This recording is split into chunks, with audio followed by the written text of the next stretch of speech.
L'art de tomber sans se perdre. Aujourd'hui, ton corps dit stop et ton esprit sature. Tu ressens ce poids, cette lassitude, ce besoin profond de paix. Tu as envie de poser les armes, mais tu te culpabilises. La peur t'envahit, peut-être même la honte d'être dans cet état. Tu es fatigué, tu n'as plus envie de te battre. Tu traverses peut-être une période où tout semble vaciller. Tu as tant donné, tant porté, tant encaissé. Tu as gardé ton calme, assumé, avancé malgré tout. Tu as ravalé tes larmes, affiché ton plus beau sourire et tu as continué d'avancer. Parce que tu es cette femme forte, responsable, ou cet homme puissant et admirable.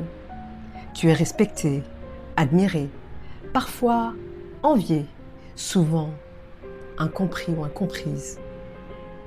Tu as connu la trahison, l'abandon, l'injustice, comme si ta force était un passeport pour la maltraitance. Comme si l'on oubliait que sous ton armure, il y a un cœur qui bat, un cœur qui saigne parfois en silence. Quand tu oses montrer ta vulnérabilité, certains sont surpris, comme s'ils avaient gravé ton image dans le marbre, celle d'une personne indestructible.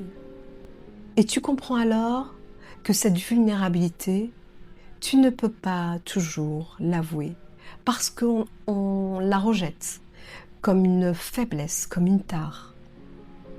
On nous répète à longueur de journée, tu le vois bien, qu'il faut être fort, brillant, infatigable, comme si on devait devenir des vraies machines.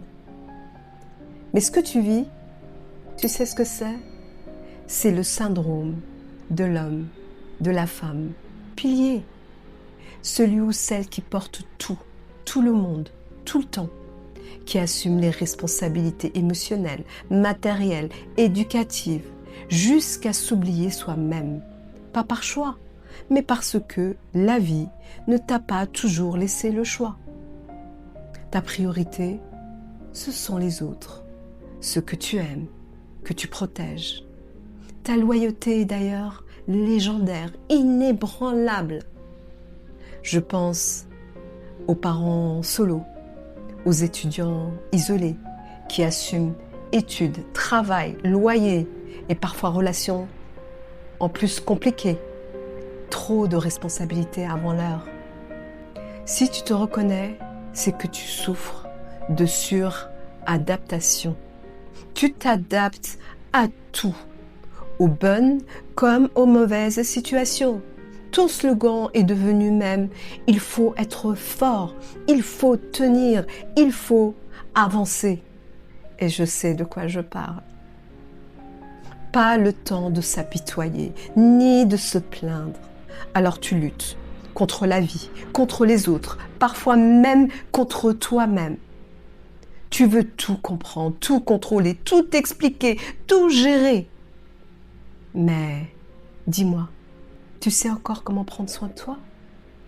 Souvent, tu n'as plus le temps, tu n'as plus d'énergie. Tu as peur de t'écrouler si tu t'arrêtes. Et si je te disais que parfois, il n'y a rien à comprendre, rien à sauver, il y a juste à vivre ce que tu peux quand un problème se présente, en te concentrant sur ce qui dépend de toi uniquement. Ça, tu sais le faire, j'en doute pas une seconde. Et pour le reste, apprends. Apprends à ressentir. Apprends à savourer les moments simples, à accueillir avec paix, même les émotions les plus dures. Tu dois apprendre à accueillir ta vulnérabilité.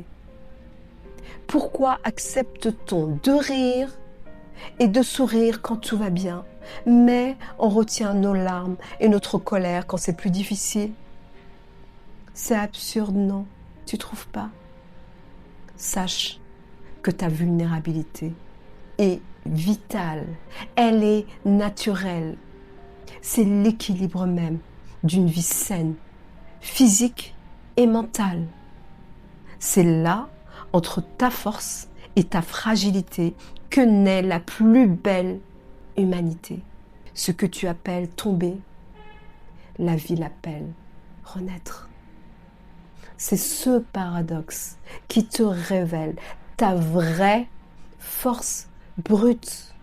En réalité, ces émotions, ces douleurs, ce sont tes anciennes croyances qui simplement s'effondrent.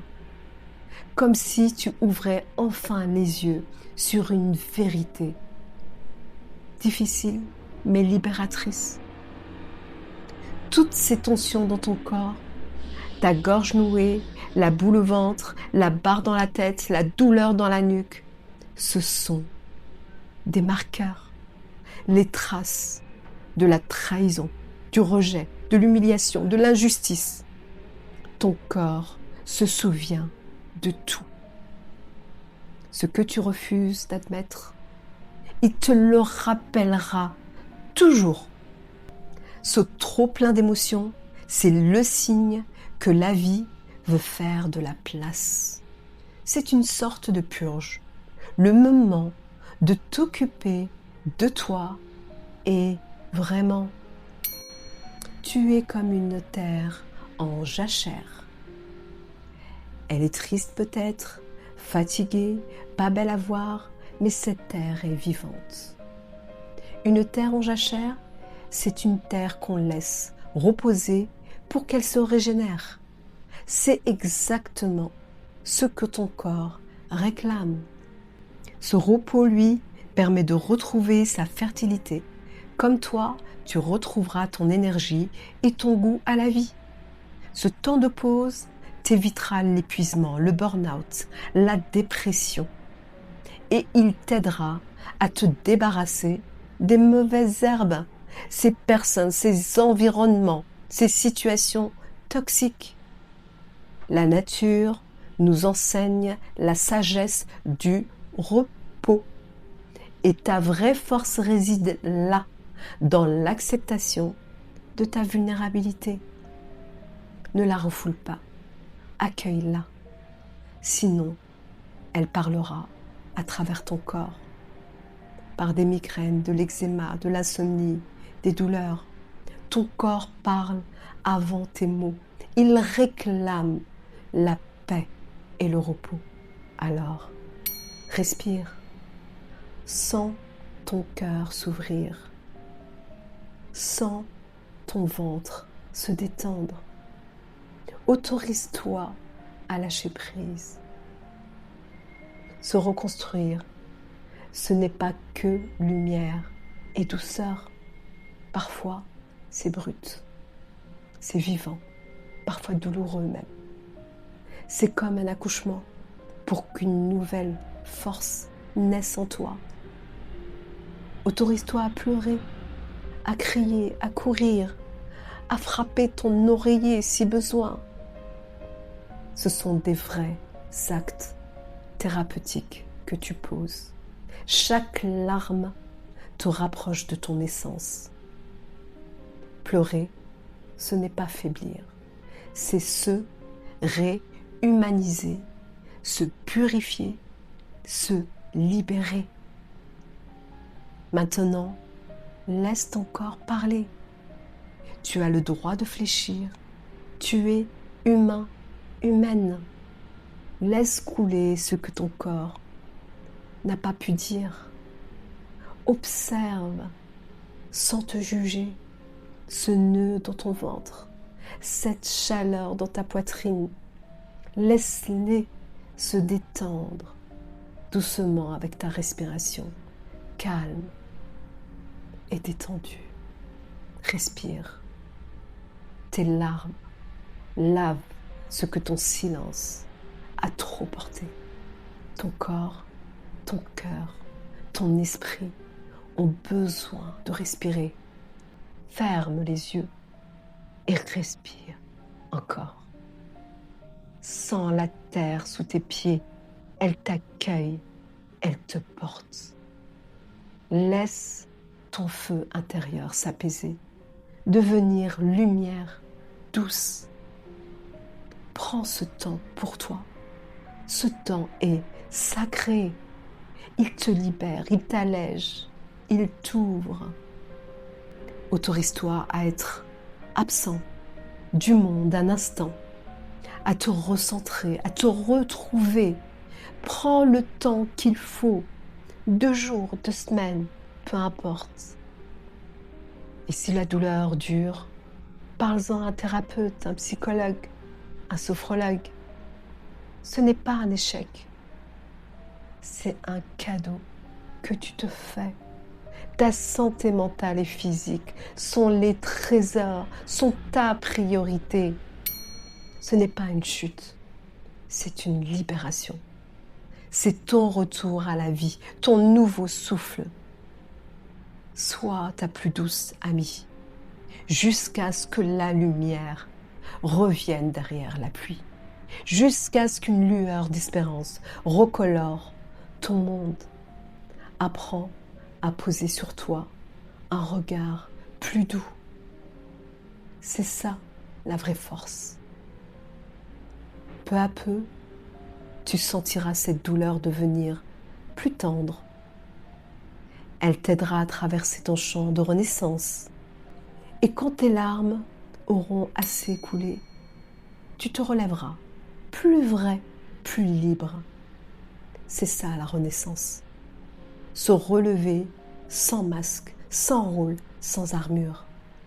Tu es un être humain, de chair, d'émotion, de lumière et d'ombre. Et tout cela, ensemble, forme ton parfait équilibre.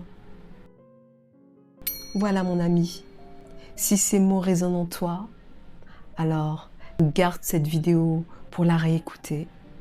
Parce que savoir, c'est bien, mais intégrer les choses, c'est beaucoup mieux. Et c'est ainsi que tu transformes tes épreuves en véritables opportunités. Si tu connais quelqu'un qui a besoin d'entendre ces mots, alors n'hésite pas à les lui partager. Moi, je vais te dire à bientôt pour la prochaine vidéo. Et en attendant, prends soin de toi et n'oublie jamais, le changement commence toujours par toi.